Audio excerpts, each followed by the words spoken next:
Thank you for showing up in the last section, or almost last section. Is my microphone working? Yay, awesome. So yeah, I'm Holden. My preferred pronouns are she or her, and I do work at Google. It's really nice. They pay me money. I've also started doing code review live streams, so if anyone's really interested in seeing how open source code reviews work, you can follow me on Twitch and YouTube. And if you want to give feedback about this talk, I have a little feedback link which you can go to, and I'll see the results. I don't actually know if that feedback survey is GDPR compliant. Fuck. Okay, whatever. I will either take that survey down or fix it. But yes, fill it out if you want. Anyways, in addition to who I am professionally, I'm trans, queer, Canadian, and part of the leather community. I work in America on a work visa, and they're debating about whether or not they want to keep the kind of work visa I'm on right now, which is a really interesting experience. But this is mostly unrelated to big data processing. There is no secret Canadian garbage collector that we've been hiding from everyone. We use G1, GC2, and it's pretty okay. But I think it's important to remember that we're all from different places and different backgrounds, and if we work together, we can make some really awesome tools. But if we spend all of our time like fighting about being from different places and backgrounds, we'll just burn the world down with shitty systems. And so, yeah. Cool. So I am a Spark committer, and this will color my view. You will see it, this bias throughout the talk. I also work on other open source systems, and my employer is interested in seeing Apache Beam succeed, and this will also color my views because I enjoy receiving money in exchange for work. And that being said, you know, I've worked in Spark for a long time, so the flip side of this is I know a lot of the things that are really bad about it. And while I do mostly work in the JVM, I do have an x86 assembly tattoo on my back, so I am not completely against non-JVM languages. I'm open to the idea that they're pretty cool. Okay, yeah, so we also have Boo with us today. She has a new friend. She wishes the EU cookie warnings were about real cookies. She's very disappointed every time she comes to Europe and tries to use the web, and then there's no cookies for her. She's an author of Learning How to Bark and High Performance Barking. These books are in limited runs, so if you manage to get a copy, that's quite lucky. We haven't yet entered into a distribution deal with anyone, though, for Boo's books. So I'm hoping you're nice people. I've also assumed that no one is really principally objected to cats. If you are, this is your cue to leave. There will be a lot of cats. And you'll probably think the JVM is kind of cool if you came to this conference to some degree, or at least you're willing to stomach the JVM. So what are we going to talk about? We're going to talk about the state of the world in the big data ecosystem, and how it's kind of a little terrifying. We'll talk about why general purpose tools matter as opposed to lots of different specialty tools and some of the benefits. We'll talk about the different kinds of unification that we can see, right? There's like unification of formats, then there's also unification of execution engines, and then there's unification of like all sorts of different languages. We're probably not going to see the one true language to rule them all or anything like that, but that's okay. And all GDPR jokes will be opt-in. Okay, well, 3 people have received a lot of emails, and at least 2 of them found them funny. So, and the other thing is, because this is about big data, I promise you that we will not want for word count examples. We will see many word count examples, I promise you. So, this is a snapshot of the big data ecosystem in 2017, and even on this giant projector, there are way too many logos to make out what's going on, right? If your job is to deploy this, you probably, even with containers, need a very stiff drink and a team of people to get something working in your infrastructure. And this can make us really frustrated and sad. And enter Spark, ooh. So in theory, one of the things which has helped Spark be successful to some degree is that it encompasses some of the components of some of the previous specialized tools that we used. It has a Hive engine. It also has its own SQL engine, because why not put two SQL engines in one project? That's a great idea. It has machine learning. Once again, we also decided having one machine learning tool inside of one project was not enough. We should have two machine learning tools. But they all ship together, and if you want to deploy this, right, you don't have to go back and like deploy 6 different things, pick them all out. You can just deploy this one thing, and it'll maybe work. But if it doesn't work, you have one thing to debug rather than 7.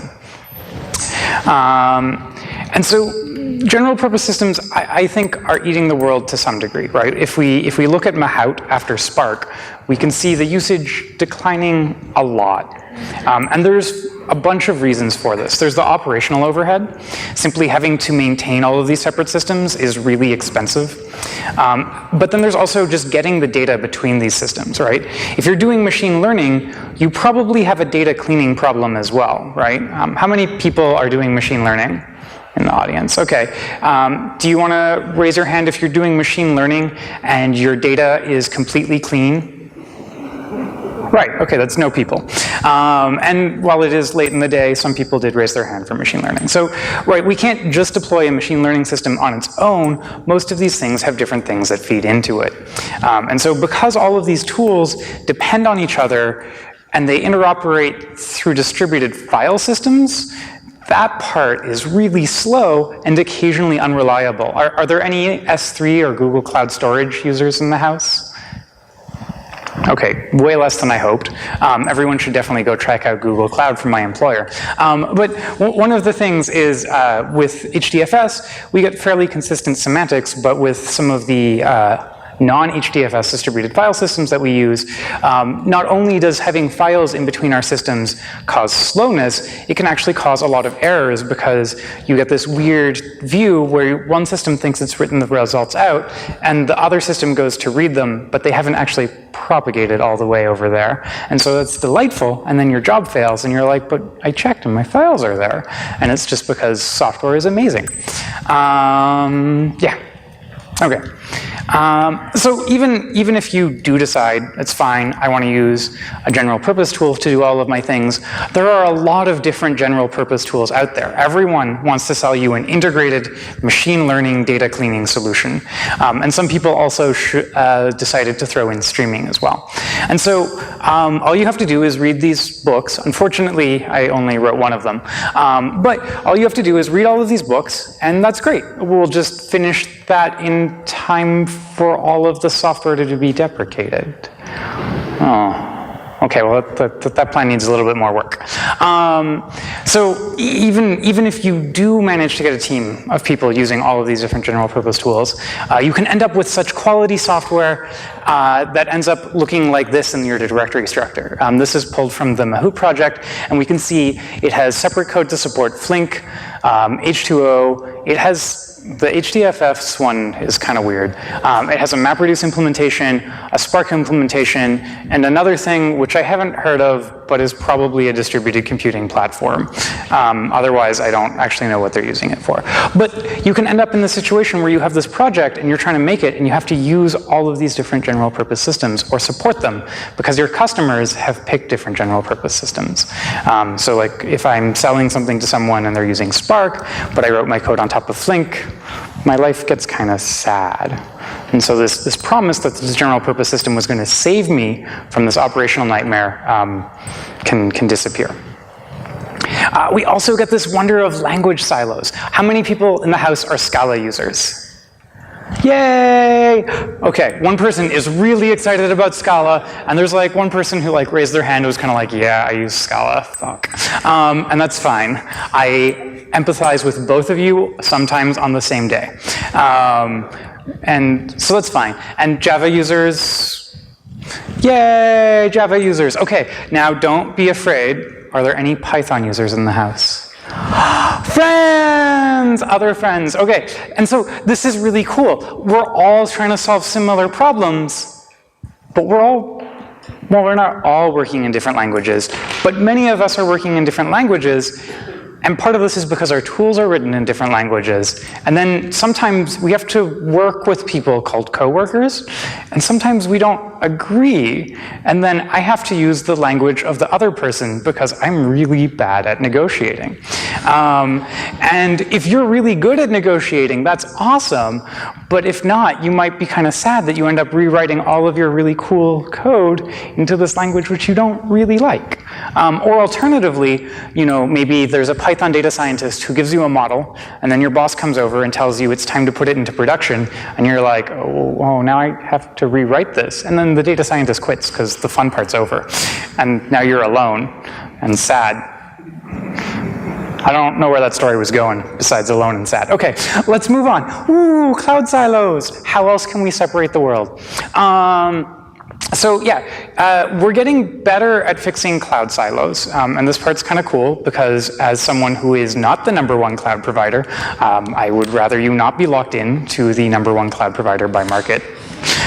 Because that would be very sad for my job. So I believe this is the most important problem to solve. Although for most people, you probably don't really care. But so we can see things like Spark run easily across multiple clouds, right? There's hosted solutions from Amazon. I probably should have put the Google one first rather than last. Amazon, Microsoft, and Google.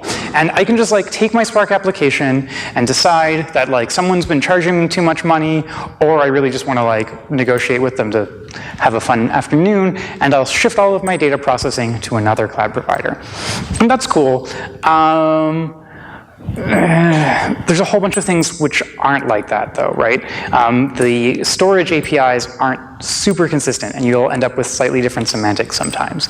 And this can make your life a little sad, but this part I'm less worried about. I think we'll actually fix it because we get money.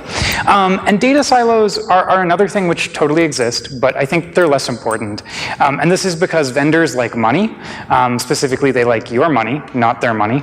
Their money is the money. Well, they like it too, but they're more interested in getting your money. So when you go to them and you're like, I have this new tool that I want to use, but your data format doesn't work with it, so I'm going to stop using it. They're like, whoa, whoa, whoa, whoa, whoa.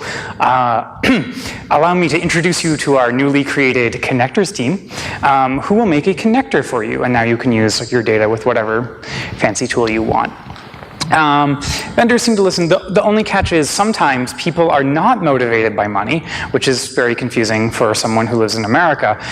But it turns out that there's these people called grad students, and sometimes they write software, and then they're just like, no, that's fine. I already have a research grant. I'm not going to make a Java version of that, or you know, Python version. And that one's difficult, but it's okay. You can just pay people money and fix that problem. I'm sure. So we've started to recognize that these silos are things that we have to fix if we want like general purpose systems to take over the world and eat everything. So the language stuff is really cool. Spark is starting to include Python. It's included Python for a very long time, but more recently started to include R support. Actually, I didn't ask, are there any R users in the house? Like 4 people. You guys should be friends. I don't know R, but actually I have some questions for you later. But okay, so you know, we've realized that not everyone works in the languages that we're familiar with, and we should try and support them. There's some interesting projects, and I think they're interesting because I work on them, to expose Python libraries to Java users and vice versa. And this is useful because I don't like rewriting other people's code. That is literally one of the least fun things in the world. It's up there with debugging Java stack traces. I would much rather just call Python from Java or call Java from Python and call it a day. And Apache Beam, which is another open source project, has also realized that not everyone in the world wants to write in Java 7 and is starting to support multiple languages. And so they've added support for things like Go. Which is an interesting big data processing tool. I found 2 users. Are there any other people who would like to use Go for their big data? Come talk to me later. I have a beta SDK I want you to try out. Okay, awesome.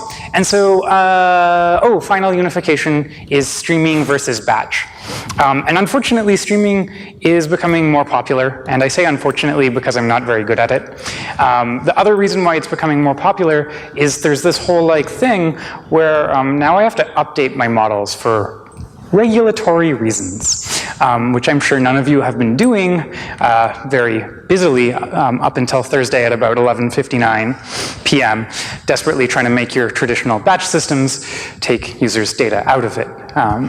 No one here has that experience right now. But this is important. Batch systems are cool because I wrote them, or some of them, and now I just want to use the same SDKs, and so that's cool. So what does it look for the like 7 or 8 people who, actually probably 20, who are using non-JVM big data? And the answer is, it looks like pickling strings JSON, and then someone looked at those things together and said, you know what would make this better? XML. It did not. But it was another option. And then we use a combination of Unix pipes and sockets to make things that are not Java work together. This is really painful. So how does the like concrete example that I'm going to look at is Spark, but other systems follow the same general approach. They all looked at Spark's implementation and went, you know what? That looks good. And they didn't read the mailing list where we were like, oh God, what did we do? So that's cool. And so we use a system called Py4j, pickling, JSON, and magic. Occasionally, XML does show up, and then I try and pretend it doesn't. Our distributed collections become distributed collections of opaque objects we cannot understand. And I shuffle them around for Python, and I hope to God it works. And Spark R depends on the same magic. So not only did other people not learn from our mistakes, we did not learn from our own mistakes when we added support for R. And this very high quality architecture diagram will show you. I should have put a cloud in here so you can see that these would all be running in Google Cloud, of course, or whatever cloud provider you wish to choose. And so we have a driver program, and we essentially put Python next to Java and copy our Lambda functions over, and then on our workers we take our Lambda functions and we take them from Java and put them in Python. And then our workers are the ones which have all of the data, so we also take our data from Java and copy it into Python. And if that minor addition at the end made you sad or terrified, you have experience dealing with shifting large amount of data between Java and Python. It's really slow and occasionally error prone. And so one of the options is we could try and just put everything on top of the JVM, right? I imagine a lot of people here wouldn't super object to just unifying everything on the JVM. Turns out, the small price of putting everything on top of the JVM is I have to give up all of my really cool libraries that were written in Fortran. And that's maybe not the end of the world until you realize how much big data fundamentally still calls Fortran under the hood. We essentially use Java as a fancy way to shuttle our data around and talk to these really old libraries built by people who have tenure and therefore do not care about my problems. And so it was a bad idea when we tried it. But what's cool is we saw that it's not that Python was inherently slow that was giving us our problems. It was actually just the data copying step, because once we got rid of the data copying, the Python line got very close to the equivalent Scala line in terms of performance. And so that's happy, but useless. But that's okay. Some other people who worked at a hedge fund and therefore had a lot of money and wanted software to run slightly faster for reasons that are somehow related to stock markets, decided that the future was going to be a different interchange format. Interchange formats are cool. We can copy data as fast as we switch solar systems with this cat. Okay. At least one cat-based joke worked. And so there's even this very convincing looking vendor benchmark, which implies your software could be 242 times faster. Does anyone believe that? Okay, that's good.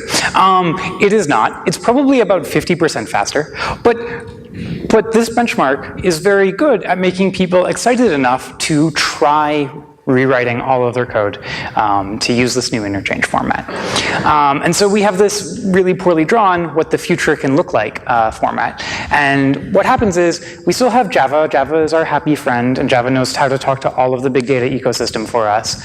But then people who work in Python or R, or are there any people who are like doing deep learning and trying to raise some money in San Francisco? No one's doing deep learning? Okay, one person. So good luck with your Series A round, or B, as it may be. Anyways, and so we can use it to talk to TensorFlow 2 with some restrictions. And this is cool because now our tools can actually work together because we have a common data format.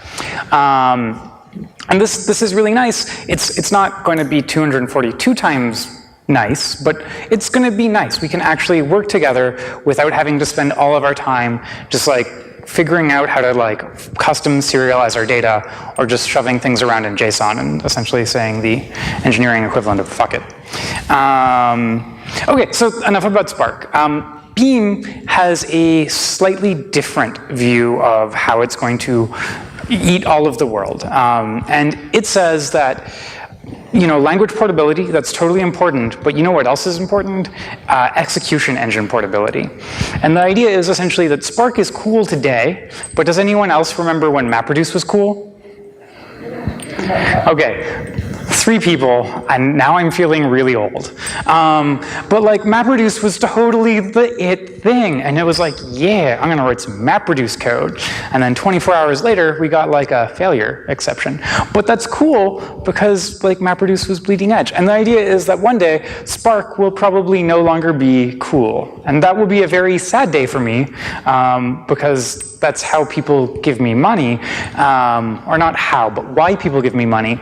But if we make our tools portable, then it won't matter that Spark is eventually going to go out to pasture and become like the MapReduce equivalent, and I'll start selling the modern equivalent of Algol 60 contracts. We can just swap our execution engine in without having to rewrite all of our code. And this is really cool in theory. In practice, we didn't do a great job. We did a really good job of the theory part, and then the implementation part, we were just like, so Spark would love to commoditize their execution engine and make it replaceable, right? Yeah, turns out they were not super thrilled about the idea of becoming a commodity product, which is not the biggest surprise in the world. But okay, so we do language portability too, and that part actually kind of works. And we do it with Go and other things. Because Beam was initially created at Google, rather than use Arrow, because this was created before Apache Arrow, they use protocol buffers and gRPC. But fundamentally, we get similar performance characteristics out of Beam as we see with Spark on Arrow. And so we have this, once again, high-quality diagram, which shows you Python-ish, Go-ish, and Java. I was debating with someone, and they said it shouldn't say ish. It totally works for real. This time, they promised. And then it can run on top of Google Cloud Dataflow if you're a Google Cloud customer, in which case, thank you. Or it can run on top of Apache Flink if you're not yet a Google Cloud customer and interested in migrating in the future. Or alternatively, you know, if you have processing which you have to run perhaps on-premise for some random regulatory reasons that were totally not enacted yesterday. And so this is a kind of interesting system. The only problem is, it turns out when you take an ish with an ish and you combine it together into the same system, the result is mostly stack traces. And so we have to fix at least one of these ishes, and it turns out it's a lot easier to fix just the bottom ish rather than fixing the top 3 ishes. So that's the one that we're focused on making work. So what do these different APIs look like? You know, if you went back and you read all of those 3 books, you would probably see the examples I'm about to show you, which is lots of word count. But they're fundamentally not that different. Let's take a look at some of them. So Spark's word count in Python. So I should be clear, actually, there's like about 5 different ways to write word count in Spark. And this is probably the most performant way to write word count in Spark in Python. And I know this is a big Python group right in that row. So that's cool, that's for you. In Java with Flink, are there any Flink users in the house? One person who's not very committed and another person, okay. So we can write streaming word count in Flink, yay. Or we could write it in Beam, and then we could take the same code and sort of run it on top of Spark, kinda, or kinda run it on top of Flink. There's a bunch of bugs that we have to fix, but if you check out the latest master branch, this will totally compile and probably kind of run. So that's exciting. That's cool. And you could do it in Go for that one person. So yes, we can do word count in Go, and that's how you know it's a genuine big data system, is word count. It's a licensing requirement, and so this will actually do distributed word count in Go. Under the hood, Java is still doing most of the lifting and pushing the data around, but we can put whatever cool functions we want to do inside of Go. So that's classic word count. Obviously, you're all cool kids, so you're more interested in windowed word count. And so we can do a word count, and we can look at things over a specific sliding window of time or number of keys. And I don't know why you would want to do this for words, but there are lots of reasons to have sliding windows. Maybe you're only allowed to keep your user information for 24 hours, or maybe you've got some other thing going on and you have a spike of interest and then it dies, and you don't want to just be stuck with that spike slowly degrading over time. So this is Scala on Flink. Okay, cool. So that's cool. We can build these tools in these separate languages. But what about if we made it so that the Python people could work together with the Java people, and we didn't have to just rewrite each other's code whenever we got really mad at each other? And it turns out we can totally do that. And the answer is, technically this is what happens when you use Scala Spark with TensorFlow, which I'm possibly the person in the front row is doing. And the same thing happens with Beam. The only thing is, it's really painful to do. And so we have to make it less painful, but let's look at an option to make it less painful. So I have this project, it's called Sparkling ML. And this is after the tradition in Spark where we take Sparkling and put the name of whatever it is we're building afterwards, and we call that a project.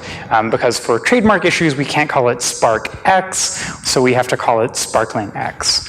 And so there's a bunch of things in here about how maintaining machine learning algorithms inside of Spark is really annoying, but let's just focus on using Python code from Java. And this is maybe going to be interesting for anyone who's working on NLP type problems in Java. So the classic word count example is great, but there are languages on which the classic word count example will fail. For example, Japanese, which is something which I found out in my first job, where they asked us to internationalize a data pipeline, and the first locale they wanted us to internationalize it to was Japan, and my Google Translate foo was not super strong, but I was pretty sure that the translation for book should result in some results. And so later I realized that the reason why was because we were using space tokenization, and that space tokenization doesn't work for Japanese. But some really cool people have made libraries in Python, things like Spacey. And they can do tokenization for all kinds of different languages. They can do more than just tokenization, but big data, word count, tradition. And so we could write our function like this, right? And this is just Python code. It's not scary. It won't bite you, I promise. And on the JVM side, we can access it like this. And then we have a big data word count pipeline that's in 2 languages. And in addition to being in 2 languages, it can actually support multiple human languages. Except instead, because I don't actually speak anything besides English, I just tested it with English. But I totally promise you it probably works for Japanese. If anyone knows Japanese and wants to try it out, that would be a cool test case to add. But so this is cool because this looks just like normal Scala code, and I don't have to think too much about the Python code underneath the hood. And so that's nice, right? Having the ability to work together with other people and not have to rewrite their code is really useful.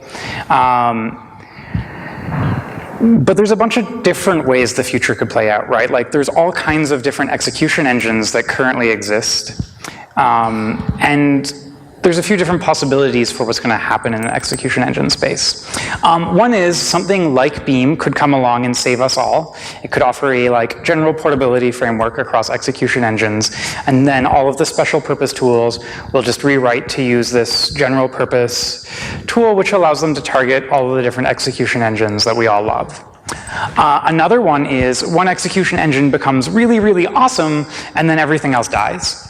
I don't feel super likely about one thing becoming amazing. And honestly, if that is what happens, I'll be kind of sad, even if it is Spark, because then Spark will probably end up kind of stagnating because, oh, crap.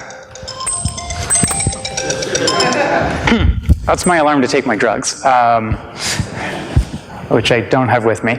So that's cool. But whatever, it's fine. I have coffee, which is a substitute.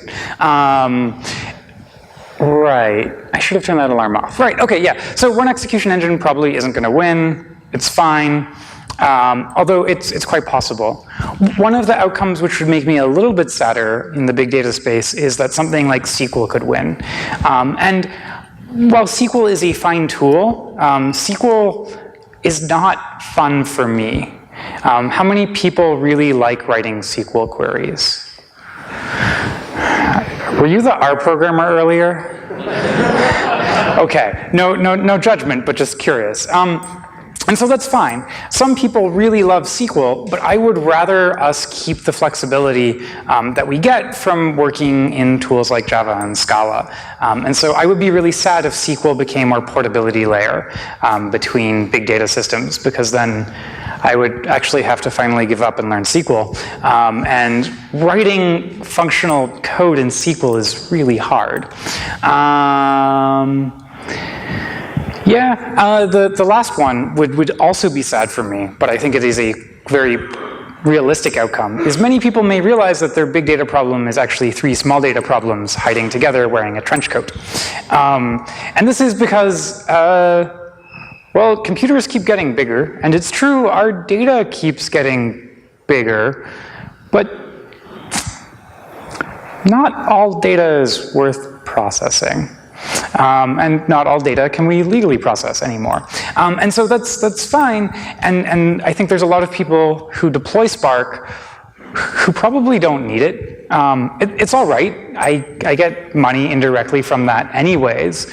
But it's possible that eventually these people will like think about it for a while and be like, you know what? I could just buy one really big computer from Google Cloud and not use a distributed system, and then I would understand how my software works. And then if that happens, we might not see as much of a push in the big data space to become awesome and unified. So special purpose systems are really cool, and they do things well often, right? Like Hive. Okay, that was a bad example. Hive is a really interesting SQL engine.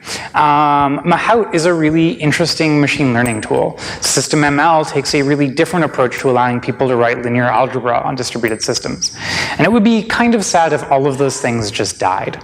And I think what we'll see happen instead is, instead of these systems dying, and we see this trend starting already, we'll see more of these specialized systems deciding that their core area of excellence isn't a distributed computation engine. Their core area of excellence is their machine learning, or their core area of excellence is their SQL query planning. And they'll start using the general purpose systems to build on top of much more like libraries. And admittedly, like, libraries are less cool, right? Like, you don't normally go to a conference for your string parsing library, as much as you might love it, although there actually is an Antler conference occasionally. But I think it's probably the right path forward. And hopefully we'll get more collaboration, and this will be awesome.